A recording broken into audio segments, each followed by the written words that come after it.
तव कथामृतं तप्तजीवनं कविभिरीडितं कल्मषापहं श्रवणमङ्गलं श्रीमदाततं भुवि गृह्णन्ति ये भूरिदा जनाः।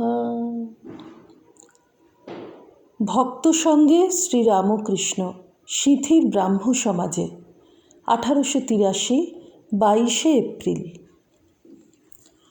শ্রীরামকৃষ্ণ। একজন ধনী বনপথ দিয়ে যাচ্ছিল। এমন সময় 3 জন ডাকাত এসে তাকে ঘিরে ফেলল ও তার সর্বস্ব হরণ করলে। সব কেড়ে কুড়ে নিয়ে একজন ডাকাত বললে, আর একে রেখে কি হবে, একে মেরে ফেলো। এই বলে তাকে কাটতে এলো। দ্বিতীয় ডাকাত বললে, মেরে ফেলে কাজ নেই,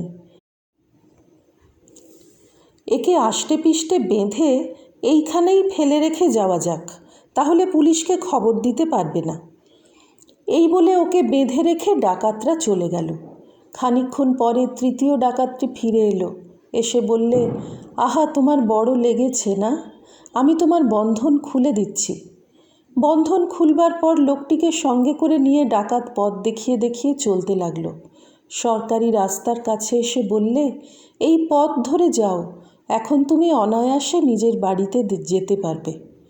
লোকটি বললে, সে কি মহাশয়, আপনিও চলুন, আপনি আমার কত উপকার করলেন, আমাদের বাড়িতে গেলে আমরা কত আনন্দিত হব।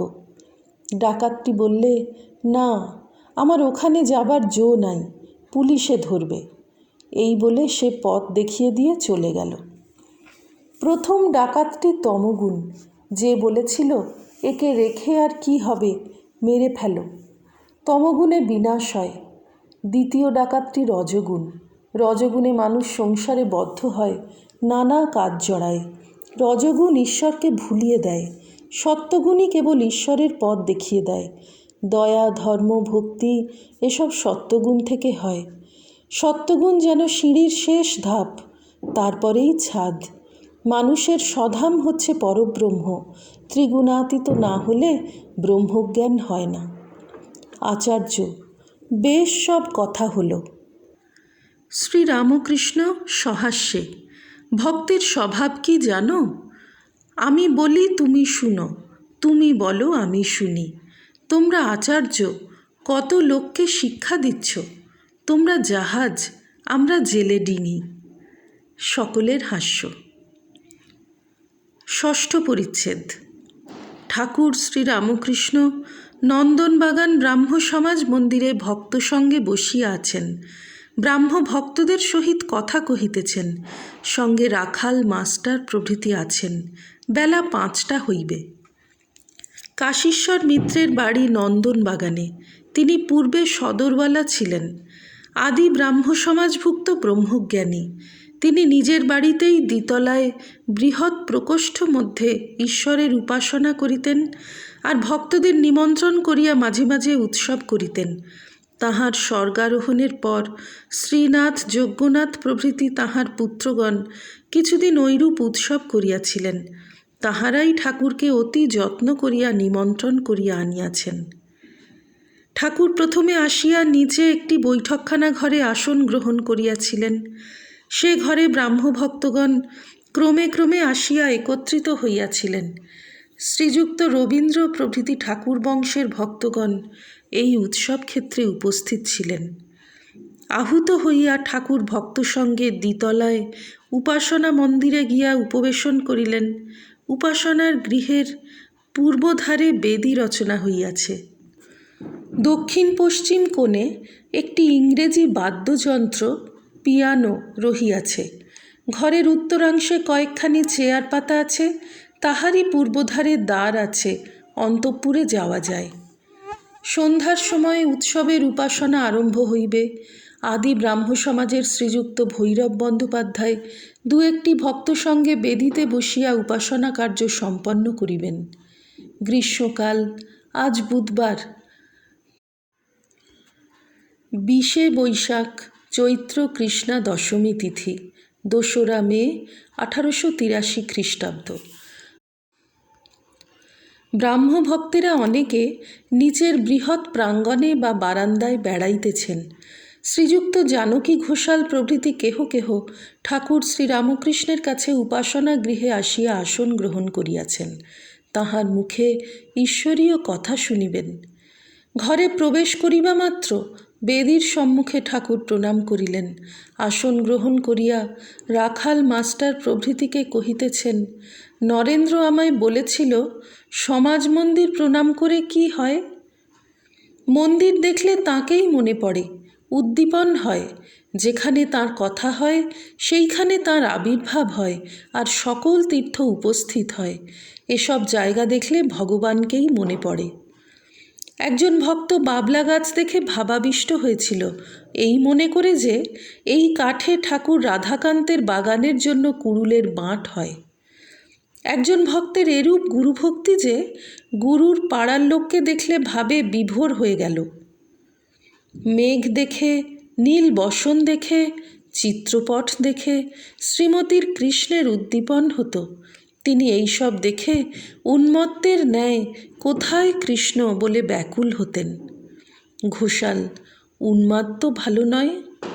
শ্রীরামকৃষ্ণ: সে কি গো, এ কি বিষয় চিন্তা করে উন্মাদ, যে অচৈতন্য হবে? এ অবস্থা যে ভগবান চিন্তা করে হয়। প্রেমোন্মাদ জ্ঞানোন্মাদ কি শুনো নাই? একজন ব্রাহ্মভক্ত: কি উপায়ে তাঁকে পাওয়া যায়? শ্রীরামকৃষ্ণ: তাঁর উপর ভালোবাসা, আর এই সদা সর্বদা বিচার, ঈশ্বরই সত্য, জগৎ অনিত্য। অসত্যই সত্য, ফল দুদিনের জন্য। ব্রাহ্মভক্ত: কাম ক্রোধ রিপু রয়েছে, কি করা যায়? শ্রীরামকৃষ্ণ: ছয় রিপুকে ঈশ্বরের দিকে মোড় ফিরিয়ে দাও। আত্মার সহিত রমণ করা, এই কামনা। যারা ঈশ্বরের পথে বাধা দেয় তাদের উপর ক্রোধ, তাকে পাবার লোভ। আমার যদি করতে হয় তবে তাকে লয়ে, যেমন আমার কৃষ্ণ, আমার রাম। যদি অহংকার করতে হয় তো বিভীষণের মতো, আমি রামকে প্রণাম করেছি, এ মাথা আর কারু কাছে অবনত করব না। ব্রাহ্মভক্ত: তিনিই যদি সব করাচ্ছেন, তাহলে আমি পাপের জন্য দায়ী নই। শ্রীরামকৃষ্ণ সহাস্যে: দুর্যোধন ওই কথা বলেছিল, ত্বয়া ঋষিকেশ হৃদি স্থিতেন যথা নিযুক্তোস্মি তথা করোমি। যার ঠিক বিশ্বাস ঈশ্বরই কর্তা আর আমি অকর্তা, তার পাপ কার্য হয় না। যে নাচতে ঠিক শিখেছে তার বেতালে পা পড়ে না। অন্তর শুদ্ধ না হলে ঈশ্বর আছেন বলে বিশ্বাসই হয় না। ঠাকুর উপাসনা গৃহে সমবেত লোকগুলিকে দেখিতেছেন ও বলিতেছেন, মাঝে মাঝে এরূপ একসঙ্গে ঈশ্বর চিন্তা ও তাঁর নাম গুণকীর্তন করা খুব ভালো। তবে সংসারী লোকদের ঈশ্বরে অনুরাগ ক্ষণিক, যেমন তপ্ত লৌহে জলের ছিটে দিলে জল তাতে যতক্ষণ থাকে। এইবার উপাসনা আরম্ভ হইবে। উপাসনার বৃহৎ প্রকোষ্ঠ ব্রাহ্মভক্তে পরিপূর্ণ হইল। কয়েকটি ব্রাহ্মিকা ঘরের উত্তর দিকে চেয়ারে আসিয়া বসিলেন, হাতে সঙ্গীত পুস্তক। পিয়ানো ও হারমোনিয়াম সংযোগে ব্রহ্মসঙ্গীত গীত হইতে লাগিল। সঙ্গীত শুনিয়া ঠাকুরের আনন্দের সীমা রহিল না। ক্রমে উদ্বোধন, প্রার্থনা, উপাসনা। বেদিতে উপবিষ্ট আচার্যগণ বেদ হইতে মন্ত্রপাঠ করিতে লাগিলেন। ওং পিতা নোসি পিতা নো বোধি নমস্তেস্তু মা হিংসিঃ। তুমি আমাদের পিতা, আমাদের সদ্বুদ্ধি দাও, তোমাকে নমস্কার, আমাদিগকে বিনাশ করিও না। ব্রাহ্মভক্তেরা সমস্বরে আচার্যের সহিত বলিতেছেন, ওং সত্যম জ্ঞানম অনন্তং ব্রহ্ম আনন্দরূপমৃতম যদ্বিভাতি শান্তং শিবমদ্বৈতম শুদ্ধমপাপবিদ্ধম।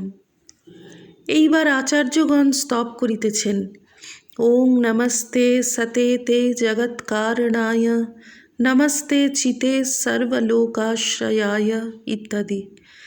স্তোত্র পাঠের পর আচার্যেরা প্রার্থনা করিতেছেন, असतो मा सद्गमय तमसो मा ज्योतिर्गमय মৃত্যুর্মামৃতাঙ্গময় আবিরাবির্ময়েধি রুদ্র ইয়ত্তে দক্ষিণম মুখম তেন মাং পাহি নিত্যম। স্তোত্রাদি পাঠ শুনিয়া ঠাকুর ভাবাবিষ্ট হইতেছেন। এইবার আচার্য প্রবন্ধ পাঠ করিতেছেন। উপাসনা হইয়া গেল। ভক্তদের লুচি মিষ্টান্ন আদি খাওয়াইবার উদ্যোগ হইতেছে।